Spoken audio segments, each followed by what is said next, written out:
United States, Bill Clinton, accompanied by the next New Jersey Governor, Jim McGreevey.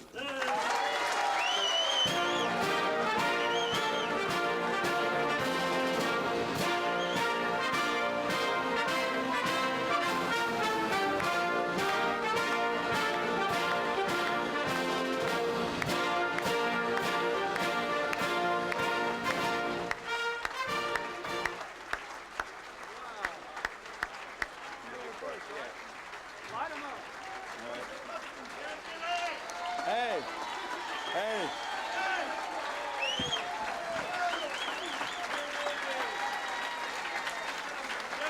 Hey, hey, Charlie. Thank you. Sharon. Thank you.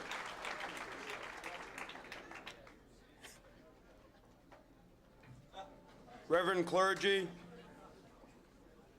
friends, and in a very special way, our honored guest, President William Jefferson Clinton.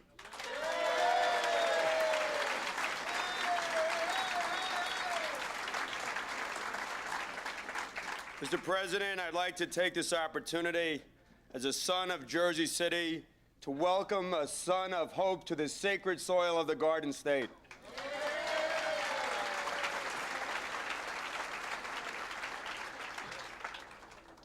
Mr. President, this election in New Jersey is more than just who will be the next governor of this state.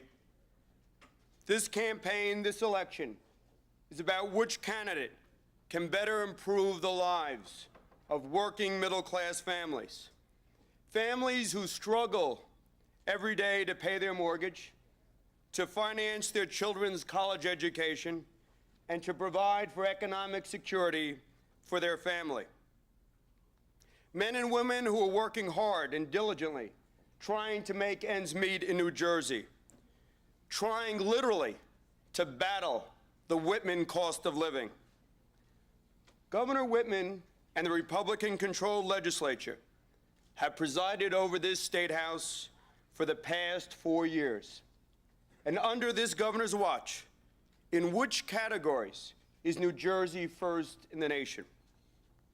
New Jersey has the highest automobile insurance rates in the nation.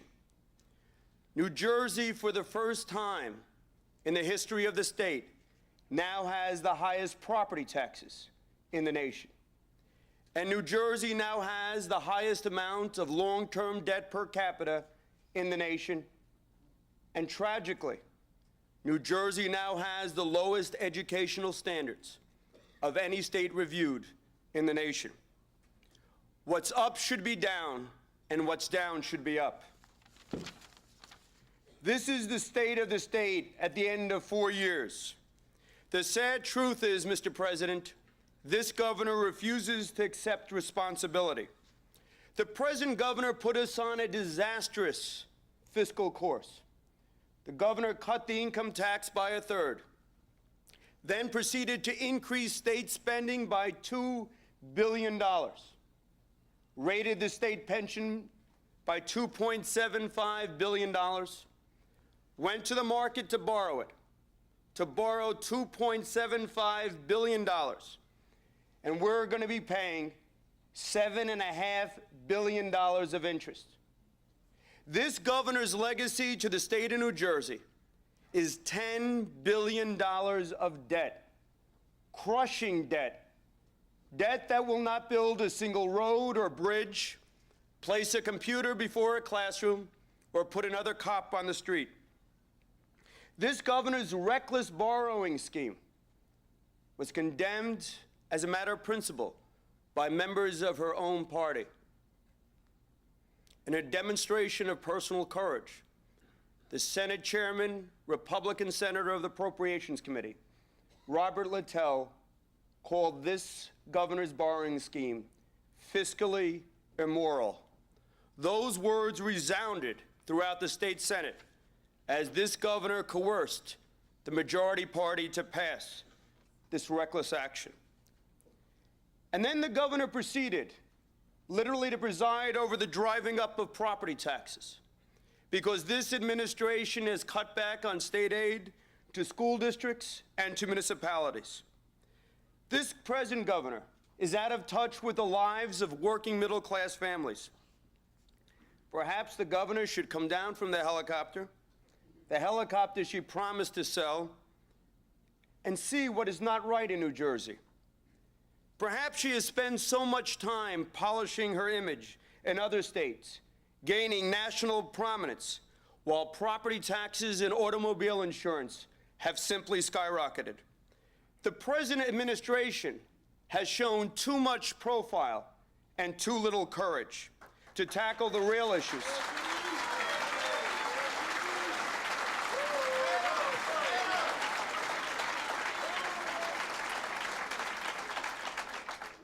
We have suffered through 4 years of fiscal gimmickry. The present administration must be told there is more to governance than public relations.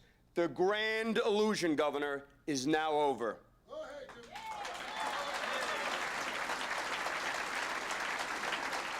And now for property taxes, a regressive tax, a tax without a conscience.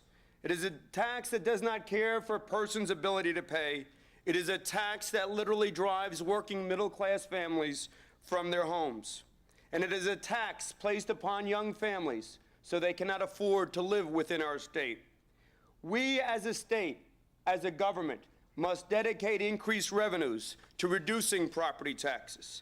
Simply put, when we look at our auto insurance rates, when we look at our property taxes, do we have more money left over after paying our bills?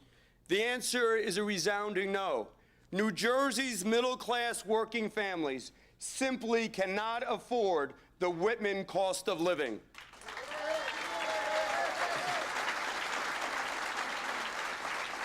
I will offer straight talk, honest solutions to the problems ignored by this administration for the past 4 years. I am promising immediate automobile insurance relief to the residents of this state. Insurance companies have literally doubled their profits in the past 4 years, while this governor granted 11 rate increases. How many salaries of working middle-class families have doubled in the past 4 years? The manner in which insurance companies have done at our expense. I will appoint a special prosecutor who will ferret out fraud and subject cheats to criminal penalties. Doctors, lawyers, other professionals who commit fraud will lose their licenses and lose it forever. New Jersey's motorists ought not be paying for fraud.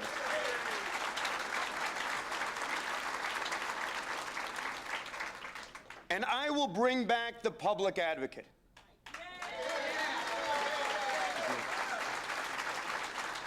In the last 11 increases, the only people in the room were the insurance companies and the Department of Insurance. This governor says we don't need a public advocate. This governor says she is the public advocate. Governor, if that is your record, in each of those 11 cases, behind closed doors, there were only 2 parties present, the insurance companies and the Department of Insurance. And if you're our public advocate, you failed, because in 11 instances, the citizens, the motorists of this state simply lost to the insurance companies.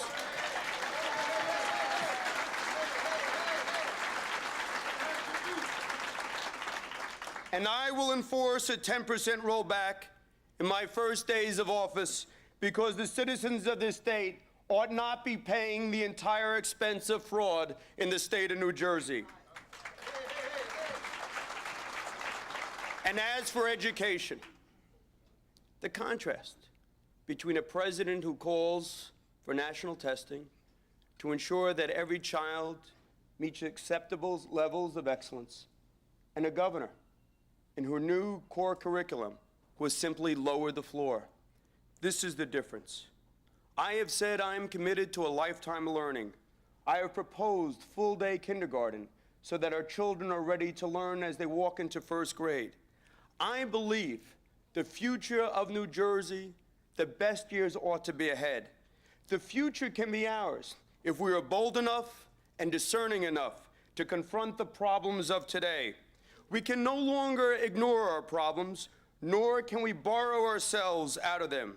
We must not shift the burden of paying for the problems we have created to ourselves and to our children, as this governor has done. Together, we can make this a better state. We can make it better for ourselves and for our children, a brighter future. I ask you for your hand. This is a tale of two cities, against which a president who has lowered the national debt, who has wrestled to ensure that the federal government lives within its means, has sought to provide for job and economic development opportunities for the backbone of this community, and has attempted to establish standards of excellence. This is in sharp contrast to a governor who leaves us with a legacy of debt, with the lowest standards in the nation, the highest automobile insurance rates, and the highest property taxes. I believe New Jersey can do better. And with your help and your passion and your hard work, my goal, God willing, is to do for New Jersey what William Jefferson Clinton has done for the United States of America.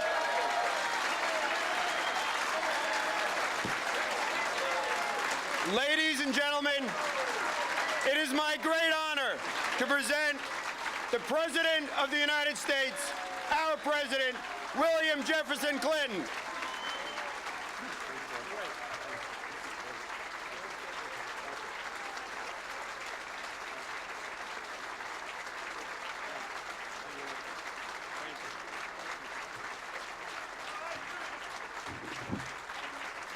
Thank you. Hear it for him. Thank you. Thank you.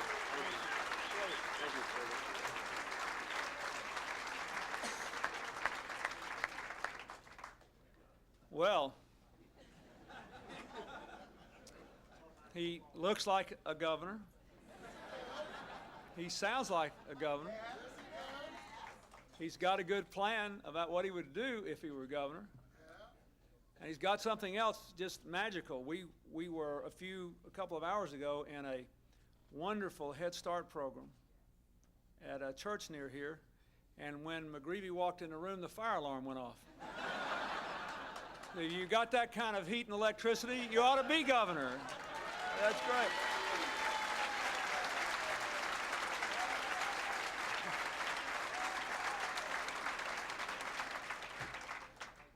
I am delighted to be here with all of you.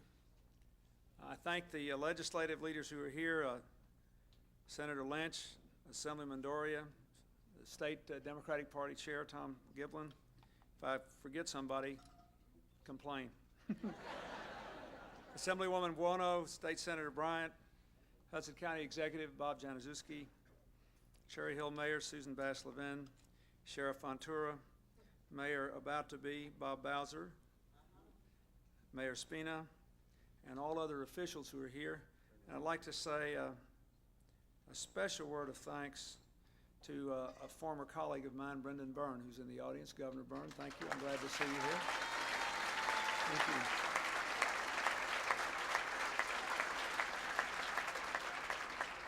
you. After he left the governor's office, it was never the same at the National Governor's Meeting. He's been gone a long time, and we haven't produced a single governor who had the one-liner gift that Brendan Byrne had. We only laugh about half as much, I think. I'm glad to see you all.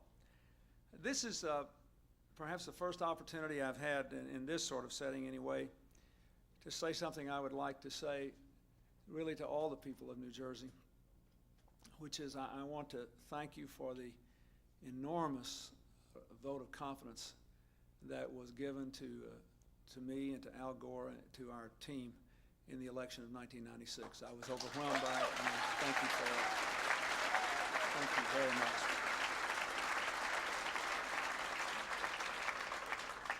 I'd like to talk for a few minutes in maybe an almost conversational way to try to explain to you what I know both as president and as someone who was a governor for 12 years before I became president and served with 150 other governors, about the importance of this election at this moment in time. I'd like to thank the Lieutenant Governor of New York, who's also here. Betsy, stand up. Thank you for becoming a Democrat and for coming across the river to be with us. Thank you. I think it's important that you understand, because you have to go out of here and talk to people about this election. And you want it to be fundamentally a positive election of choices about the future. I promise you that's the way the voters will look at it. They'll be trying to figure out, if I make this choice, what difference will it make to my life, my child's life, the future of our state? And there are some things you need to really focus on about this particular moment in our country's history, and what the role of a governor, any governor, would be at this moment in history, and therefore what kind of things you should be looking for. When I ran for president, and I announced 6 years ago last week, I did it against all the odds when no one but my mother really thought I could win. I know the feeling. He said he knows the feeling. I'll tell you, there are a lot more who think you can win today, Senator, than when you started. A lot more today than when you started. I had a very clear reason. I did not think my country was moving in the direction that would take it where I thought we ought to go in the century that was upon us. And I have said all over America repeatedly, like a broken record, and the poor folks that have to follow me around get sick of me saying it. I apologize to them. But I actually think about it every day. I said, what is it that you want? And I said, what I want is an America where everybody who's responsible enough to work for it has a shot at the American dream. What I want is an America that, thank you. What I want is an America that is no longer staving off the nuclear threat in the Cold War, and no longer controls 40% of the world's wealth like we did at the end of World War II, but still, because of our values and our successes and our willingness to serve, still can lead the world toward peace and freedom and security and prosperity, and is interested in all kinds of people all over the world and what they can do to help us build a better future for our children. And finally, what I want is an America that embraces all the diversity you can see if you look around this room, and celebrates it and says, we love all this diversity. It's our meal ticket to the future. But the most important thing is we are still bound together as one America across all the lines that divide us. And so every day I still say to myself, what do you want for America when you're gone? And what have you done to advance it today? Every single day. And so then it seemed to me obvious that we had to change course. And so I made a few notes, and I said, well, what kind of policies would you change? And I said, I want policies that basically look to the future, not to the past, that embrace change, not the status quo, that promote unity, not division. We got enough of that, goodness knows, in our country. That give everybody a chance, not just few people, and that promote us as leaders, not followers. And I advocated a whole lot of things, and we've done virtually everything that I said I wanted to do in '92, and the vast majority of things now that I advocated in the '96 election. And what are the consequences? What are the consequences? The strongest economy in a generation, over 13 million new jobs, even a lot of our poorest areas finally beginning to revitalize. A declining crime rate, an improving environment. We learned that last month another 250,000 people moved from the welfare rolls to families that are living off of payrolls. And now we've had a drop of 3.6 million people moving from homes living on public assistance to homes living on payrolls since I took office. I'm very proud of that. It's the biggest drop in the history of the country. I want that. But in addition to all the policies it also was clear to me we needed a different kind of government, not a government that would do everything or a government that would do nothing, but a government that would focus on getting our country in good shape, creating good conditions, and then giving people the tools to make the most of their own lives. So, for example, in the beginning of our term, we adopted a budget in 1993 that helped us to cut thousands of governmental programs out.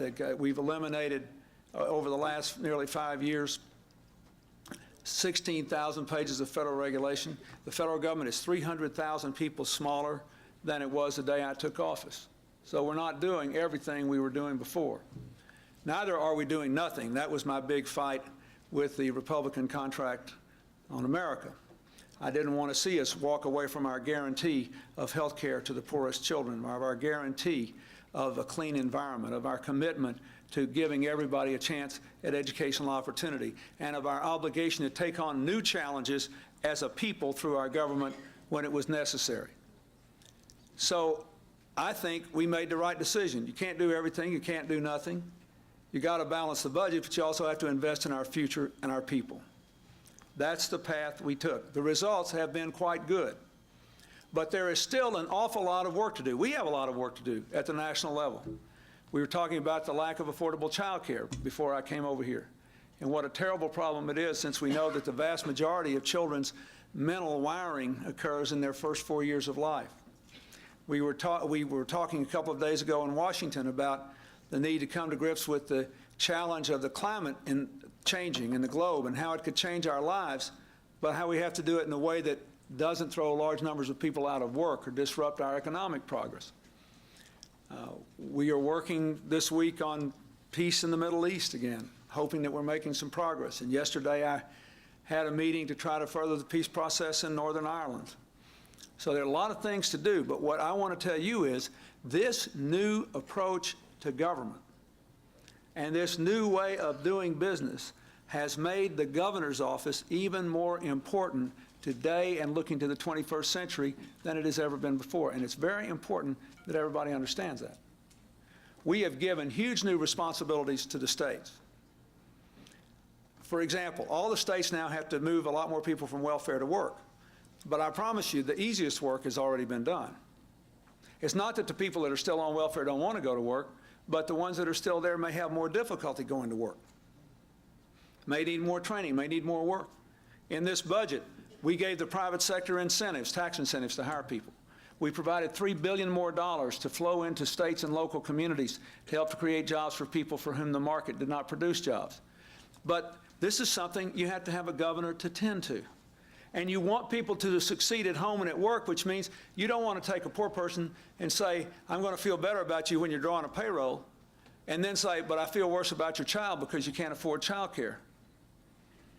Which means that if New Jersey's reduced its welfare rolls and you've got a surplus in the welfare account, you ought to first of all make sure that those people that are going to work can take care of their children with affordable child care. They can be at a good Head Start program or some other program.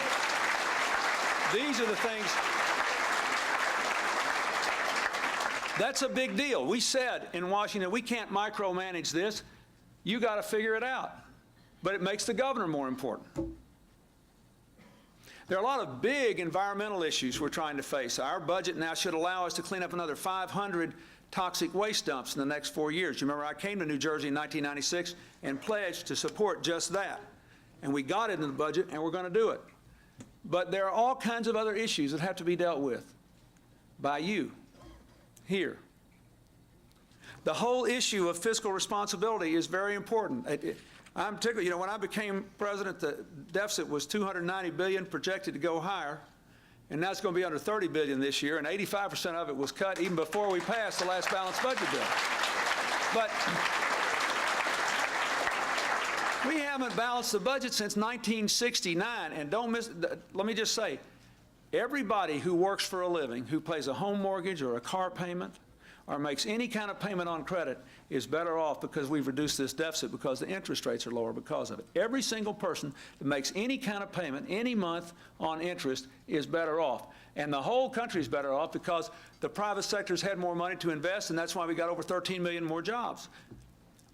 Now, I got people in Washington now, and including our friends in the Republican Party who said they were fiscal conservatives, they're all talking about how they're going to spend the surplus. We still have a deficit. Most people think $30 billion is real money, or 28. You know, where I come from, that's still a nickel or two. I'm just saying that Jim McGreevey has a record here. You know, he's got a record of proving that he cares about people, he's concerned about people, but in every job he's ever held, he's shown discipline and fiscal responsibility and the willingness to resist the sort of siren song of the easy moment, to look down the road to make sure that, first of all, the ship of state is being run in a responsible manner. Every person, liberal or conservative, black, white, brown, or whatever, conservative, Republican or Democrat, every person has a vested interest in that in New Jersey. It's part of what enables us to be a community, knowing that our fundamental institutions are properly run with real discipline. It's a big issue. And sometimes when you're the guy making the decisions, you have to make decisions that make people mad if you do it. But it's important. There are lots of other examples I could give, but let me just give you one that, to me, dwarfs all the others. The insurance plan, by the way, I think is important because one of the problems that we have with the legitimacy of public officials is that most people think they don't count. They think in the end the big guys always win. And I've done everything I could to try to change that perception. In 1993, we cut income taxes on the poorest working people, and now it's worth about $30,000 a year to a family of four with an income of $26,000, $28,000 or less. And we raised the minimum wage, and we passed the family leave law, and we passed the TV rating systems, and we've done these things trying to make ordinary people think that they were being given more authority. But this insurance thing, this auto insurance thing, is a big issue because it relates not only to how much money is going out of people's pockets, it's their feeling that something's gone wrong and they don't have any power to do anything about it. And if you're going to bring people together, people have to believe that you're on their side and that when the chips are down, something can be done to put things right and make things better. So this is about more than money. The last thing I want to say to you that I think is terribly important is I cannot tell you how important I believe it is that every single governor have a passionate, uncompromising commitment to excellence in education for every single person in the state. And now, part of this is a money problem, but a lot of it is not. We've worked hard to promote all kinds of reforms to sort of shake things up in stodgy bureaucracies and put more power down to parents and teachers and principals at the school level, and at the same time to raise standards. We're supporting programs to put computers and to hook up computers to the internet in every classroom and library in the entire United States by the year 2000. We are, I think, perhaps most importantly, this budget, I believe that we just passed this balanced budget 30 years from now, people look back on it and say there were two things that were interesting about it and profoundly important. One is they balanced the budget for the first time in a generation. The second is America finally opened the doors of college to every person who will work for it. But in the end, we all know something that we ought to face. The United States has the best system of higher education in the world. No one believes we have the best system of kindergarten through 12th grade education in the world. We have been challenged. I want to just say some facts. We've been challenged. We have far more diversity by income, by race, by culture than any other country trying to do what we're doing. Number one. Number two, you need to know that on the whole, American education is better than it was a decade ago. Our educators have made it better. Our parents have made it better. It's getting better, but it's nowhere near where it needs to be. We are the only major country in the world that does not have national education standards and some way of measuring whether our children are meeting them. Not to punish the children, but so the parents and the taxpayers in every school district can know how the schools, how the district, and how the children are doing. And I can't do this alone. This is not something I'm trying to impose on people. My proposal, which many governors in the other party now oppose, although when I wrote it back in 1989, all of the governors but one were for it. My proposal is very simple, that the federal government should pay for, but not develop, should pay for the development of national exams that reflect the standards that every child should meet in language in the 4th grade and math in the 8th grade. Start there. And then make it voluntarily available to every state and school district. Then they then can give it to the children, but the test cannot be used to punish the children, to hold them back, to put them down, to do anything. It is a measurement so we can finally know the truth. Now, I believe all our kids can learn. I could take you into schools in every state in this country that against all the odds are proving that all children can learn.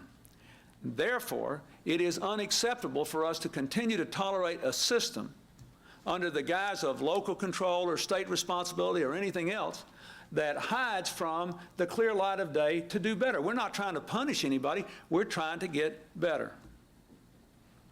Every weekend, tens of millions of Americans are glued to the television set watching football games. Now we're all glued to the TV set watching the pennant race. Suppose someone came on television and said, "I'm sorry, but due to the sensitivities of the players, we're not going to keep score tonight. We're going to play for 3 hours, and every now and then we'll change sides and let somebody else bat. And I hope you all enjoy it."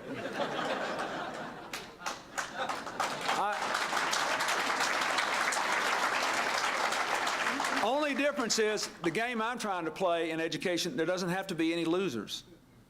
No one has to lose. The difference is, in the exam we're trying to say, this is the threshold, this is what everybody should know. But this is a fence over which everyone can jump. We're not trying to rank people first to last. We're trying to say 100% of the people need to be over this threshold so they can have the kind of future for themselves, their own families, and this country that we need. That is a huge issue. And the governors will determine whether it's done or not. And this man is for the proposition that all our children can learn and that every child is entitled to high national standards and an adequate measurement of them. And on that issue alone, he has a right to claim your support for governor of New Jersey.